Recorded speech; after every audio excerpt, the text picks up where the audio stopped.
He was once called Guardian of Scotland, but now he was only a man in chains, a shadow of a rebellion that had once lit the hills aflame. William Wallace, the firebrand who led his countrymen against the English crown, was no longer a sword in motion. He was a captive, and the crown had no intention of simply killing him. That would be far too quick. They wanted to undo him. Wallace had been hunted, betrayed, dragged in irons through the shadowed corridors of castles and the rutted roads of conquered lands. The men who captured him were Scottish. That much burned worse than the shackles. It wasn't the English who dragged him from Glasgow in the summer of 1305. It was countrymen who had traded loyalty for favor, blood for coin. Now, in the damp belly of the Tower of London, he waited. This was not a man awaiting trial. This was a man already sentenced, whose body simply hadn't been notified yet. London was preparing something, not justice but performance. The English crown, under Edward I, didn't want Wallace's death. It wanted his erasure, by inches, by blade, by spectacle. He would be turned into a message, an anatomy lesson for the idea of freedom itself. But it hadn't always been this way. Wallace had once stood tall in Stirling, defiant at Falkirk. He'd rallied farmers, blacksmiths, boys barely grown. He had not been born into nobility, but his rage was noble. His sword had bitten deep into England's side, and for a moment, just a flicker in history, Scotland had breathed like it was waking up. But rebellions are not loved for long. They are fed to time and politics, betrayed by treaties, drained by fear. The same lords who once rode behind Wallace now turned coats under pressure, eager to save their land, their titles, their necks. And Wallace? He was now something worse than a rebel. He was an inconvenience, a ghost with lungs, a name that couldn't be killed without fireworks. And so the English designed something special, because this isn't the story of a clean execution. This isn't the swift blow of a sword or the noble silence of a martyr. This is the story of a man turned inside out for all to see. A punishment so intricate it had chapters, acts, intermissions. If stories like this, bizarre, brutal, and buried in the past, keep you watching, hit like, subscribe, and tell us your local time and city. Because Wallace's final day wasn't just a death sentence. It was a ritual in ruin. London did not whisper his name when he arrived. It shouted it. Word had spread that the infamous Scotsman, the outlaw who dared call himself Guardian, was finally in chains. People poured from taverns, from tailors' stalls, from behind market carts stacked with bloodied fish and hard bread, just to see him. Mothers hoisted children onto their shoulders. Vendors sold boiled eels and sugared plums to the crowd. It was not a city in mourning. It was a city in anticipation. They didn't give Wallace a dignified entry. He wasn't walked or ridden in like a prisoner of war. No, he was tied to a hurdle, a flat wooden frame lashed to a horse's tail. His body bounced violently across the cobblestones, his bare skin scraping against dirt, dung, and stone. He bled from his elbows, his knees, the ridges of his spine. Dust clung to the sweat on his chest. Rotten vegetables and wet scraps of wool hit him square in the ribs. But Wallace did not flinch. Even as he was dragged like refuse, he looked forward, eyes locked on nothing, jaw clenched. Not defiant, not broken, something colder. A man who had already died in his mind and had no intention of giving the crowd the tears they'd come to collect. He was paraded through the city's arteries, past Cheapside's grocers, past the gnarled alleys of Suffolk, past Westminster's stone towers, and the black river that wound through London like a slow blade. Everywhere, faces blurred past him, some screaming "traitor," others silent, eyes wide with something like regret, because not everyone watching believed the story they were told. Some remembered the whispers, that Wallace had fought not for kings, but for freedom, that he had burned English outposts, yes, but also liberated villages, that he'd fought for a country still learning how to stand. But such thoughts were dangerous now. In public they cheered. In private they watched him pass and said nothing. At one point, a small girl broke from the crowd and ran toward the road, a single blue thistle clutched in her hand. She was pulled back before she reached him. The flower fell, crushed beneath a wheel. Wallace didn't see it, or maybe he did. The crowd only saw the performance, and they roared louder, because the streets of London didn't care if he was a patriot or a killer. They cared that he was finally on his knees. The walls of Westminster Hall were tall and cold, carved from stone older than the stories told inside it. Beneath its vaulted ceiling, justice was supposed to echo with fairness. But on the morning William Wallace was dragged before its dais, the hall didn't smell like law. It smelled like theater. He was hauled in, bloodied and bruised, clothing torn, his wrists shackled in iron. He had no lawyer, no defense, no allies seated in the benches, only a long wooden table stacked with scrolls, wax seals, and one final lie, that this was a trial. The charges were already inked. The judges had been briefed. The king's men wore silks dyed in royal reds and purples, but they weren't here to deliberate. They were here to read their lines. The scribe stood, parchment in hand, and recited Wallace's crimes with the flair of a stage actor announcing the villain's final monologue. Treason against the crown, murder of English soldiers, arson, rebellion, blasphemy, war against God's anointed king. The crowd packed into the hall murmured with each charge, a low, hungry rumble. But Wallace? He did not bow, he did not cry, he did not beg. When asked for his plea, he answered with a voice dry but unshaken, "I could not be a traitor, for I was never the king's subject." The words fell like a stone in a cathedral. Some scoffed, some gasped, but none challenged the truth of it. Wallace had never sworn loyalty to Edward I. He had not fought to overthrow England, only to free Scotland from its yoke. But that distinction was dust now. The sentence was read aloud like scripture. He was to be hanged by the neck until nearly dead, then cut down, his genitals severed, his belly slit open, his intestines removed and burned before his eyes, his head severed, his body quartered, his limbs sent to the four corners of the realm. It wasn't a sentence. It was a ritual of erasure. The judges did not look him in the eye when they said it. They were men of title, not courage. Wallace blinked slowly, not out of fear, but calculation, as if he were memorizing the names and faces of those who thought this would be the end. The hall was silent now. No more jeers, no applause, only the sound of the parchment being rolled shut. The performance had begun, but it would not go the way they planned, because they had mistaken silence for surrender, and in Wallace's silence, something waited. They brought him to Smithfield at dawn, when the light still bled pale across the cobblestones. The air smelled of coal smoke and wet hay, and something else, anticipation sharpened by cruelty. It was a market square on most days, a place where pigs were slaughtered and wares were bartered, but not today. Today, Smithfield was a stage. The scaffold stood like a black altar, ropes coiled like snakes, iron hooks glinted in the weak sun. The crowd swelled behind wooden barricades, shoulder to shoulder, a tide of faces waiting to watch a man dissolve.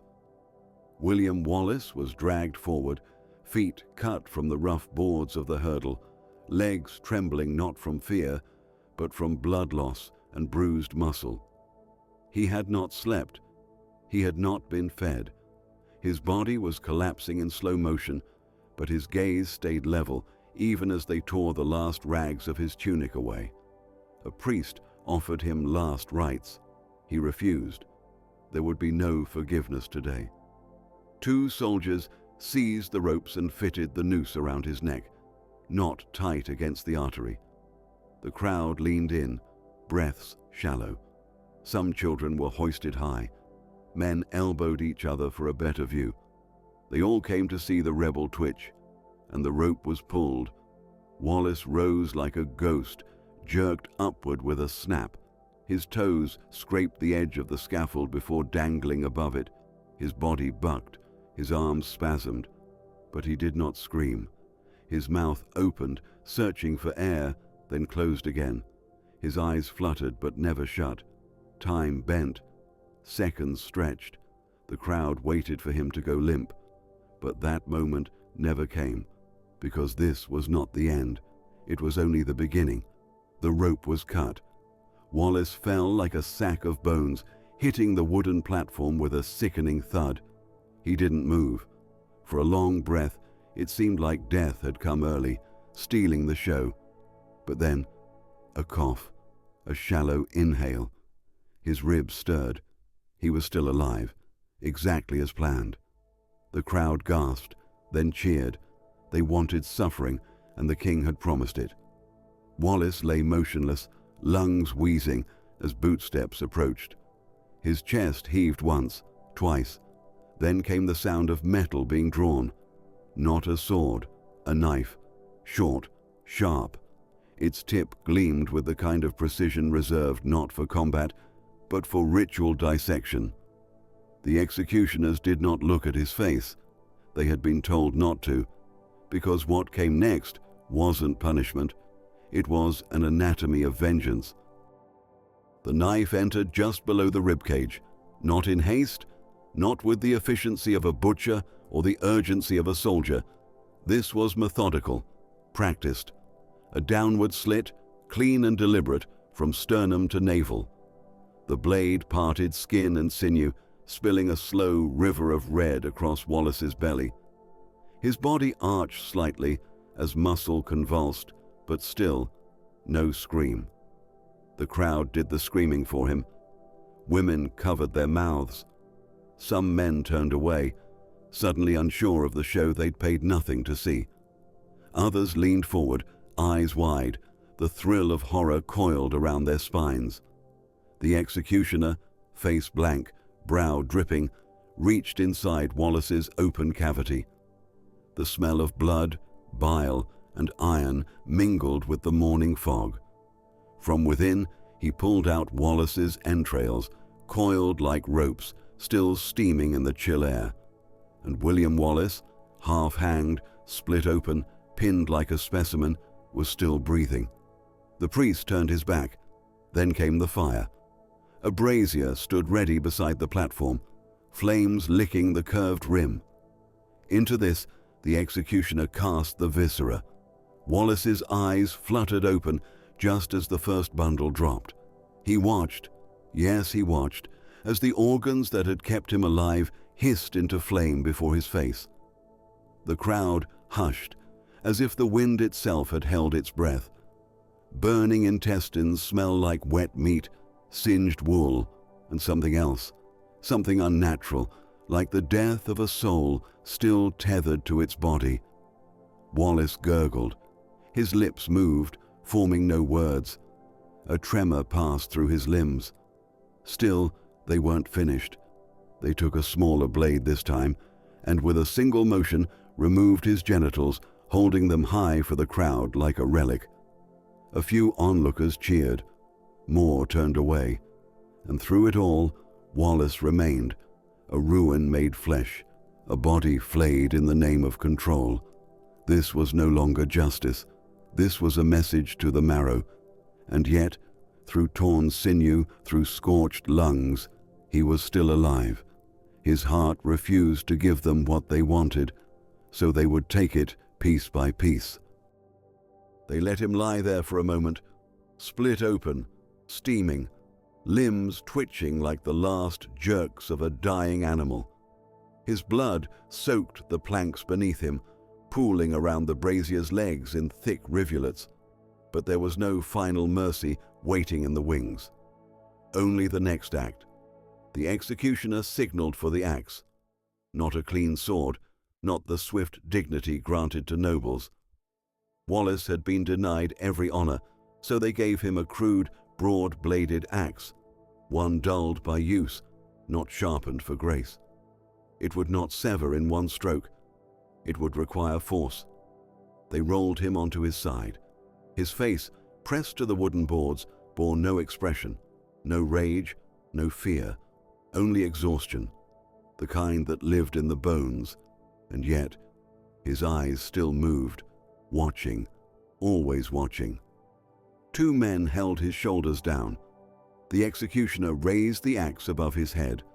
The first blow landed with a sickening crack, splitting the sinew of Wallace's neck, but not severing it. The body shuddered. The crowd gasped, some turning away, some cheering louder. A second blow came, then a third. It took 4 swings to sever the head. The head rolled once and stopped, mouth open, one eye still half-lidded, as if daring history to blink first. They held it aloft. Blood ran down the executioner's forearms as he turned in a slow circle, showing the prize to all sides of the square. There was no royal trumpet, no solemn hush, only the frenzied roar of a crowd that had been fed exactly what it came for. But still, it wasn't over. Wallace's body was now an object, a warning, a map. The corpse was placed on a butcher's block and methodically quartered, arms and legs hacked away with axes, the remains wrapped in tar-soaked cloth to prevent quick decay. Not out of respect, but for preservation. The English wanted this man to rot slowly in multiple places at once. His torso was left for last, drained and hollowed like a gutted deer. One piece was sent to Newcastle, another to Berwick, a third to Perth, the last to Stirling, where he had once known victory. His head was spiked on London Bridge, where it would rot for years, blackened by rain, sun, and raven's beak. Each piece nailed to a gate, each gate whispered his name, not with reverence, but with caution. William Wallace had been cut into a lesson, but something unexpected had happened. They had turned him into a martyr. Across the kingdom, Wallace's remains became monuments of intimidation. His limbs didn't rest in the soil. They dangled from wooden spikes, iron hooks, and fortified gates. Each city that received a piece of him received a warning. In Newcastle, the northern townsfolk gathered in tense silence to see a man's leg displayed above the marketplace arch, flies already collecting beneath the ankle. Children stared, mothers hurried them along, and yet no one could stop looking. In Berwick, the severed arm was fastened to a wall near the barracks, its flesh preserved in tar, its fingers curled as if still pointing. In Perth, the limb arrived under guard, wrapped in linen, its arrival announced like cargo, not man.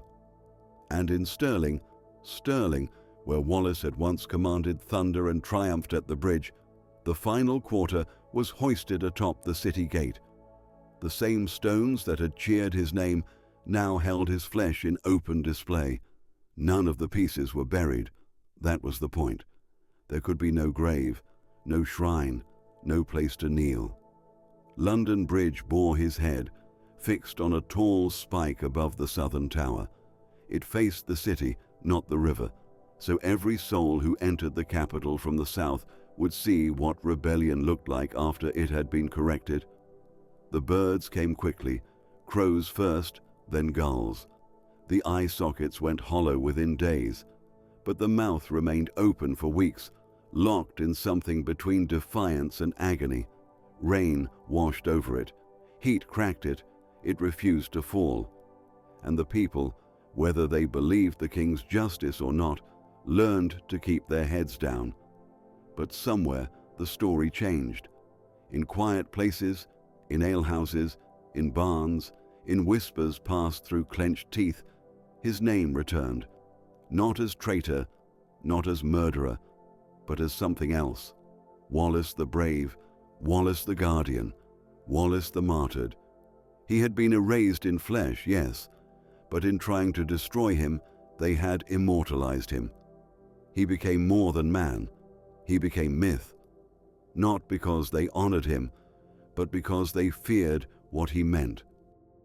Years passed, kings died, crowns changed heads, but the execution of William Wallace remained, etched in the stones of Smithfield, in the grain of Westminster's oak, in the bones of every Scotsman who knew what it meant to die without bending the knee.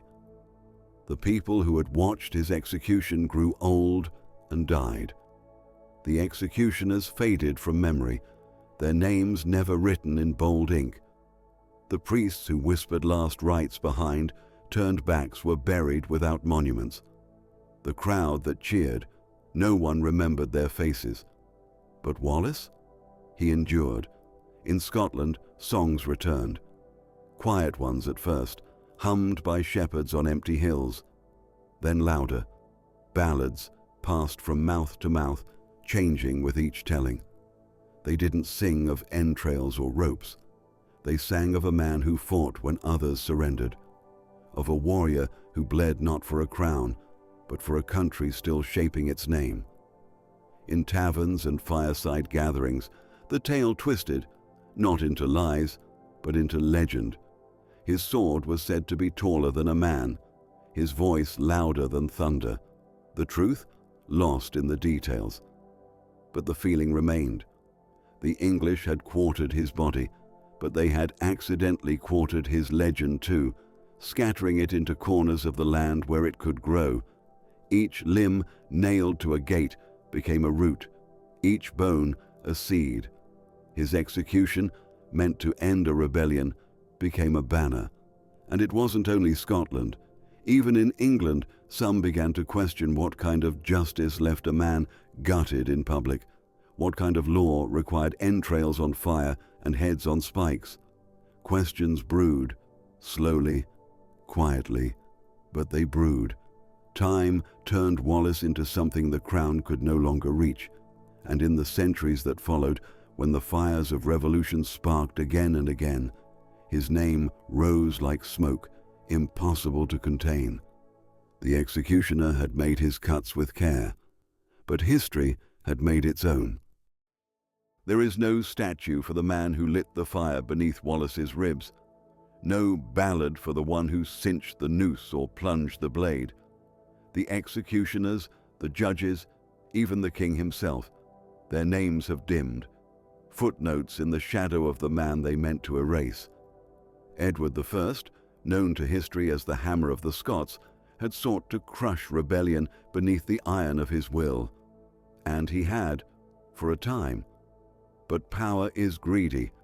It wants obedience and memory to bend together. So he made Wallace into an example. But the irony was cruel. The more elaborate the death, the more enduring the memory. Every cruelty meant to silence him instead etched his story deeper. Smithfield became a whispering ground. Tour guides would later point and say, "This is where the Scotsman died." But the dirt remembered more than just his death. It remembered the ritual humiliation, the slicing, the burning, the way he did not scream. It remembered the silence of a man who gave nothing to the mob. In later years, the Tower of London would fill again with prisoners, some guilty, some innocent, but few would endure what Wallace did. Fewer still would be remembered afterward. Even in England, his name slipped into literature, into plays, into ink, always different, always blurred by legend, but never gone. And in Scotland, his ghost walked openly. Monuments rose, not out of gold, but of stone and defiance. Wallace became a saint of rebellion, a patron of the stubborn, the furious, the unbowed. The kind of figure who lives not in stained glass, but in clenched fists and whispered oaths. Children learned his name before they learned their king's. The very thing the crown feared, that one man's defiance could outlive empire, came true, because a death can be public, but a legacy buries itself like roots, and Wallace's roots went deep. Centuries later, London moved on. The city grew taller, noisier, more indifferent. Smithfield became a meat market, the gallows long gone, the blood long washed away by rain, time, and concrete. Tourists walked the cobbled stones with guidebooks, barely noticing the ghosts underfoot. But something still lingered in the air, a silence beneath the noise, like the breath before a scream. The executioner's name was never carved into any wall. No descendant claimed pride in the job. There was no medal for gutting a man alive, no glory in severing genitals for the cheers of strangers. That kind of violence, even in service to the crown, was too shameful for inheritance. He had done his job. He had followed orders. But the man who raised the blade over Wallace's throat became what most butchers become when the animal stares too long, a shadow with hands. Some say he went mad, others that he drank himself into oblivion. History doesn't care, because history didn't want him to be remembered. It only remembered the scream Wallace didn't give, the eyes that didn't shut, the silence that haunted a square long after the crows had flown. Scotland never forgot. In quiet glens and storm-beaten coasts, Wallace became more than legend. He became proof that pain doesn't always win, and that the body is not the soul. He was supposed to die broken, humiliated, erased. But the irony of cruelty is this: the more you carve away, the clearer the truth becomes. And Wallace's truth, his refusal to kneel, to scream, to beg, became louder than any sword swing, sharper than any axe, longer lasting than any crown. The man they tore into quarters became a whole, not in life, but in memory. Sleep rarely visits those who die in pieces. But Wallace's story, bloody, brutal, unforgettable, doesn't end in agony. It ends in endurance. His limbs may have rotted on the gates of cities that once cheered his fall, but his name took root in places the axe couldn't reach. Not in courts, not in ledgers, but in silence, in song, in the quiet fury of a people who saw not a traitor, but a torch. He had no grave, yet millions mourned. No final words, yet his silence became a war cry. No statue while alive, yet in death, he became stone. Tonight, the ghosts of Smithfield do not cry out, they listen. To a tale repeated, reshaped, retold across centuries. A tale of fire disguised as flesh. So if you find yourself haunted not by his suffering, but by his refusal to yield, good. Because that's the part they could never quarter. Sweet dreams.